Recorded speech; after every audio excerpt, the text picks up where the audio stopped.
1976 সালের 16 মে মরণফাঁদ ফারাক্কা বাঁধের বিরুদ্ধে মজলুম জননেতা মাওলানা আব্দুল হামিদ খান ভাসানীর সেই ঐতিহাসিক লং মার্চের 50 বছর আজ।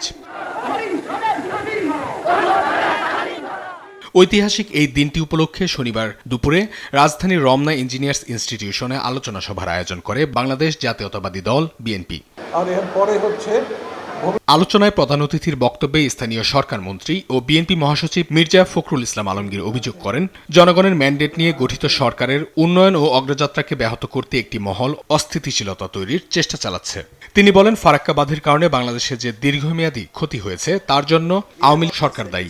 শেখ মুজিবুর রহমান যখন প্রধানমন্ত্রী, তিনি যখন এই চুক্তি অর্থাৎ ফারাক্কার পানি আসার জন্য অনুমতি দেন, বাঁধ চালু করার অনুমতি দেন, তখন থেকে কিন্তু এই দেশে সর্বনষ্ট শুরু হয়। অনুষ্ঠানে প্রতিবেশী দেশের অভ্যন্তরীণ রাজনীতি ও আসন্ন ধর্মীয় উৎসবকে কেন্দ্র করে আঞ্চলিক স্থিতিশীলতা নষ্ট হওয়ার শঙ্কা প্রকাশ করেন বিএনপির স্থায়ী কমিটির সদস্য গয়েশ্বর চন্দ্র রায়।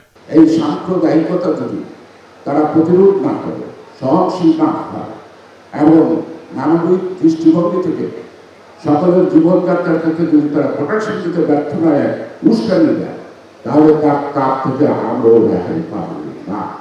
অনুষ্ঠানে জলবায়ু পরিবর্তন বিশেষজ্ঞরা বলেন, ভারত আন্তর্জাতিক আইন অমান্য করে একতরফা গঙ্গা ব্যারেজ সিদ্ধান্ত নেয় দেশের একটি বড় অংশ মরুকরণের দিকে ধাবিত হতে পারে।